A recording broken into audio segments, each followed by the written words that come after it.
hasn't closed it yet, then I come crossways and I grab the elbow, and now all I do is turn the corner.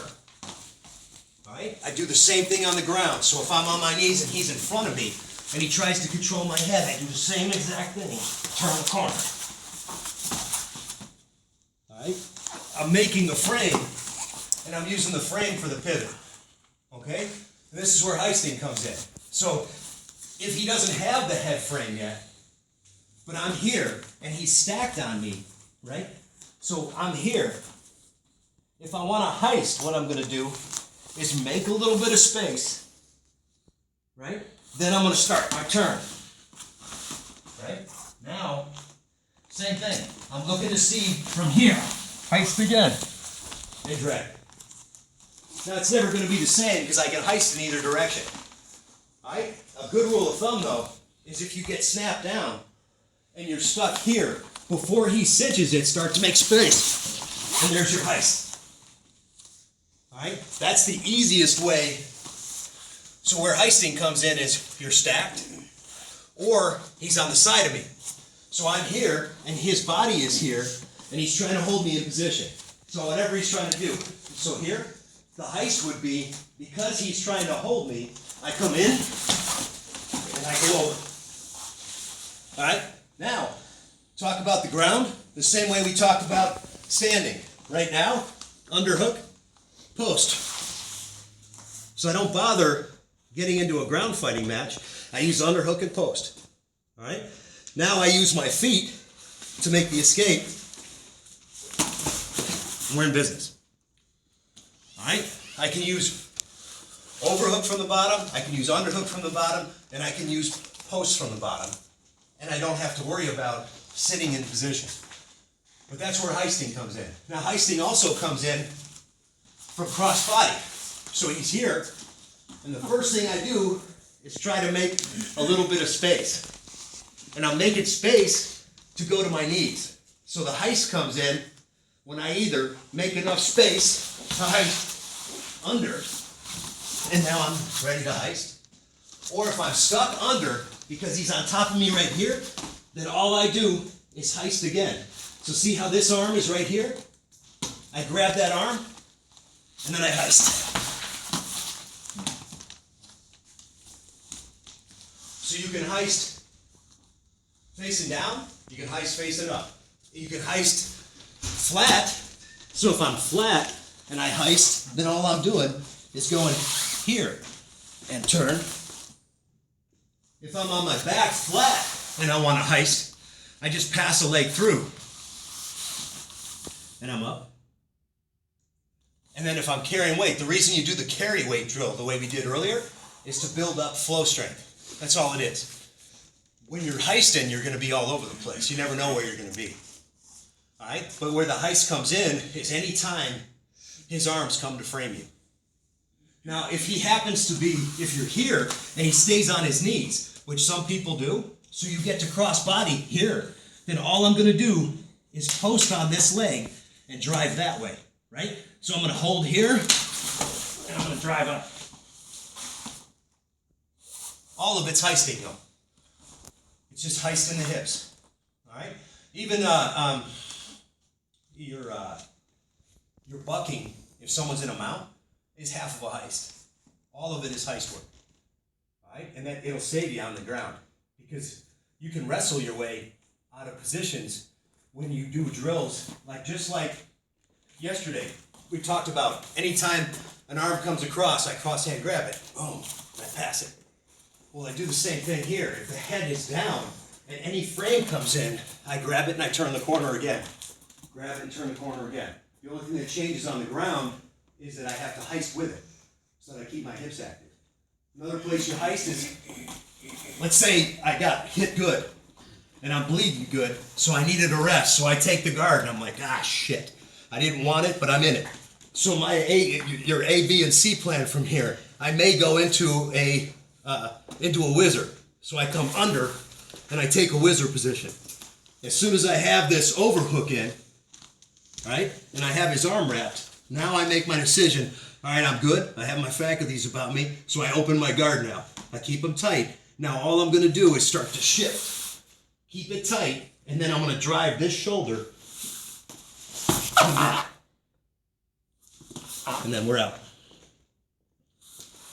So you can whiz her out.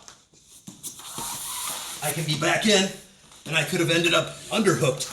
So again, we're here, and we're like, ah, shit, this sucks. Same thing. I come up, and I frame, underhook. Now I can do the same thing. I can duck under, seatbelt, and get my way out of dodge. And I just stay tight. Right? And then whenever I can, I try to find leg and use that. And then what's this? It's a heist. Right back to here, right back to heist. All right? So that's an A and a B. You can underhook. You can overhook. All right? You can also just come right in, get to here, realize you want to relax. Now, I took my hand and I turn the head by placing it in the ear, and I make the head a lever, right? So the head's a lever, and now I just smear. Get out. All right? That's a good A, B, and a C in combo. Now, even the smear is legal in sport. It's his job to get his face out of the way. So those are good A, B, and C plans without having a ton of wrestling knowledge. All right? And all they are is hip heists. Because if I'm doing a solo drill, I'm here, I'm coming over, opening my legs, and there's the heist. That's all it is. Does that make sense? So that drill, any heisting drills, will take you far. And then if you look, Kevin does like a zombie drill, where the guy's job is to just put kind of dead weight on you, and you just see how you can develop heist strength with just zombie weight on you. So if Rufus lies on me but doesn't try counter motion, he just lies on me. So there's dead weight.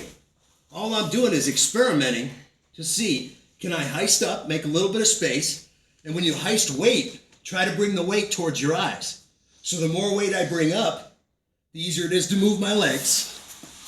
And now can I heist? When I get heisted here, can I base? When I base, can I turn? When I'm turned, can I heist and flip? That's it. And when you heist and turn here, I've already got the arm locked.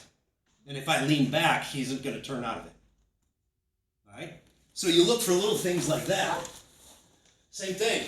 Wrestlers will try to hold you down.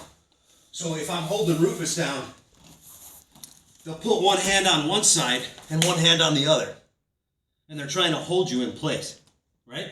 So if Rufus does that to me, we'll go right back to a heist again. So one around the waist, one on the arm. So right here, a heist again. I take the hand with me. So I cheat this, and I take the hand with me, and I sit out. Right? As I sit out, right back again to a heist. All right? If I keep the arm when I sit out, so here, come on this side. I'm here. Yeah, one on this side, one here. So right here. If I keep the arm when I sit out, I can also sit back. So I sit out, and I sit back. And there is the arm lock. All right? And now I can continue to his back, or I can just manipulate this by rolling over. All right? But that's all hip heists. It's all different versions of a hip heist. So that's why that drill is so important. Now the trick is to break it down into micro drills. The micro drills are always head holds.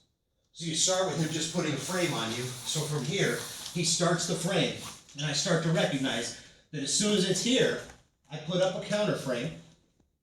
And then all I'm going to do is seek to get this arm around his body and turn. Right? And that's half of a heist. Right?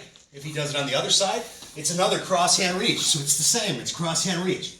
If I can't get this hand to the elbow, then I put it where I can, and then I drag a frame this way. Same thing, same principle. All right? That's all heisting. And it works everywhere. So it works when he's on top of you, it works when you're on top of him. Because if I want to hold him in place and he's face down, let's say for whatever reason, what's threatening me is back here. So I want to be able to see it. Everything is a series of heists. So like we talked about yesterday, I heist this way if I want to work that leg. So if I want to work that leg, I come over, that leg it, and I take that leg with me. If I don't want that leg, then I heist back to here, heist up to here, heist back to here, heist to here, heist back to here, and up. And he eats all the weight. So I'm holding him in place with just heists. That's all I'm using. I'm using whatever body weight I have. And yeah, he can base up. And when he bases up, you attack that base. Make sense? Now another thing, to stop him from heisting on you, he bases up, and this is where we go back to dirty play again. So if he